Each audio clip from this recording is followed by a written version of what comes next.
আমার বাবা মারা গেল, আমি বাবাকে লিয়ে আমার ব্যস্ত, তার ভাই এখন ফোন দিছে যেদিন মারা যায় যে বাতাউই বলে মারা গেছে, সে কথা বলছে। তো মারা গেছে, তোরা সেই খবর শুনে আমাকে ফোন দিছিস, 1 মাস ধরে পড়ে থাকলো, তোরা আসলি না। এবং আমি কোন পরিবারে বিয়ে করছি দেখেন, তার ভাই বোন বাবা সবাই মনে করেন সবাই বেঁচে থাকতেও তার মা, তার বাবা এবং তার বোন কেউ কোনোদিন আমার বাবাকে এক নজর দেখতে আসলো না। তাকে এতেই বোঝা যায় তার শুধু হিরো আলমক দরকার, তার ফ্যামিলি দরকার নাই। মেয়ে মানুষ খালি একটাই কথা বলতে পারে, সে বলে না হিরো আলম অনেক কিছু আপনার সামনে তুলে ধর্ম, তো তাদেরকে একটা কথা বলতে চাই যে সে তুলে ধরতে চায় কথাগুলো। আপনারা সবাই জানেন গতকাল আমার বাবা মারা যায়। মারা যাওয়ার পরে কালকে জানাজা সম্পন্ন হয়েছে।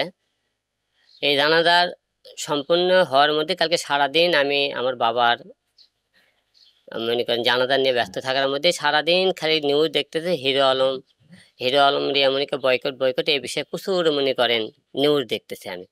এবং তারই পরিপ্রেক্ষিতে রিয়ামণি রাত্রেবেলা সে লাইভ জাগো নিউজে একটা ইন্টারভিউ দিয়েছে এবং মনে করেন স্যার পেজে লাইভে আমার বিরুদ্ধে কিছু কথা তুলে ধরেছে।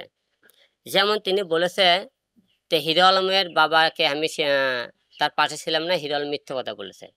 সম্পূর্ণ এটা আমি নাকি মিথ্যে কথা, সে আমি না, রিয়ামণি মিথ্যে কথা বলেছে। কেমন করে মিথ্যে কথা বলেছে, যখন আমার বাবা রমজান মাসে সে এখানে ছিল, সবার পরে যেদিন আমি ঢাকায় নিয়ে যাবো, আমি ঢাকা হসপিটালে নিয়ে যাবো, সেই দিনে ঢাকা বগুড়া জিয়া রহমান মেডিকেল কলেজে সেদিন সে হসপিটালে কিছু ছবি তুললে, সেই দিন থেকে কিন্তু আমরা একদিন ঢাকায় নিয়ে যাই। নেওয়ার পর ঢাকায় এখান থেকে ডাইরেক্ট আমরা হসপিটালে নিয়ে যাই। নিয়ে যাওয়ার পরে সেখানে হসপিটালে সেই দিন ভর্তি নেয় না, পরের দিনে ভর্তি নিয়েছে, প্রথম দিনে ভর্তি নেয়নি।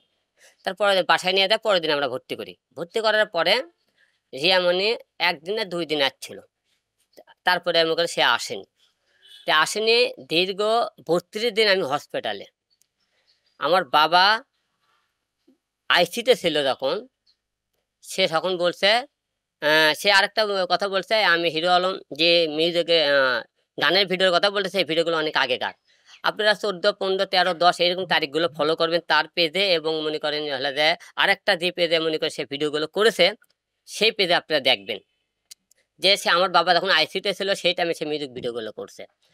এবং মিউজিক ভিডিও সে যেহেতু আমার বউ স্ত্রী, সে আমার বিনা পারমিশনে অন্য ছেলের সাথে মিউজিক ভিডিও ভিডিও কিভাবে সে ভিডিও করে সেটা আপনারা তার থেকে শুনিন তো, কার পারমিশনে সে মিউজিক ভিডিও করছে। এবং আমার বাবা যেদিন মারা যায় তার স্টোরিতে আমার বাবার মৃত্যুর খবর না দেখে সে নাচের গানের ছবি সে মনে করেন স্টোরিতে দিয়ে রাখছিল, আপনার ভিডিওগুলো দেখবেন। এবং সে বলেছে আরেকটা কথা বলেছে, হিরো আলম মানসিক রোগী হয়ে গেছে, আমি নাকি মানসিক রোগী হয়ে গেছে, উল্টো পাল্টা বলতেছে। এবং আরেকটা কথা বলেছে সে যে হিরো হচ্ছে আমি বার কি, যে রিয়ামণির সাথে আমার পরিচয় বারে থাকে, সে বারে নাচ গান করতেছিল, তাকে আমি ফেসবুকে দেখে নক করে সেখান থেকে পরিচয়। রিয়ামণি মায়ামণি তারা 2জন বারে যায়, হ্যাঁ বারে ডান্স করে। এই কথা আমি বলছি, আমি বার কি আমি নিজেও বার কি আমি বুঝি না, 3 দিন বার কি সে কথা বলে। ঢাকা শহরে গুলশান বনানী বিভিন্ন জায়গায় যে বারগুলো আছে, প্রতিটা বারে আপনি লিস্টে দেখবেন রিয়ামণি মায়ামণির নাম আছে, তারা বারে দেয় নাচ গান করে। মায়ামণি এখনো নাচ গান করে, রিয়ামণি মনে করেন ক্যাসালের লুকে থাকবে সে নাচ গান করে। আচ্ছা গেল, এটা আপনারা তাকে বলতে বলবেন। তারপরে উনি বলছে যে আমি হলে যে তা মরে গেলে পড়ে থাকলে তার চিকিৎসা কেন করবো না, সেই যে চিকিৎসা করবে আমার বাবা বাঁচে থাকতে তাকে আমি খুঁজে পেলাম না। এবং বলতেছে মনে আমি পড়ে থাকলে সে কেমন করে সেবা করবে। এবং আরেকটা বিষয় চিন্তা করবেন, সে বলেছে যে তার কে নাকি আমি মারার হুমকি দিয়েছি।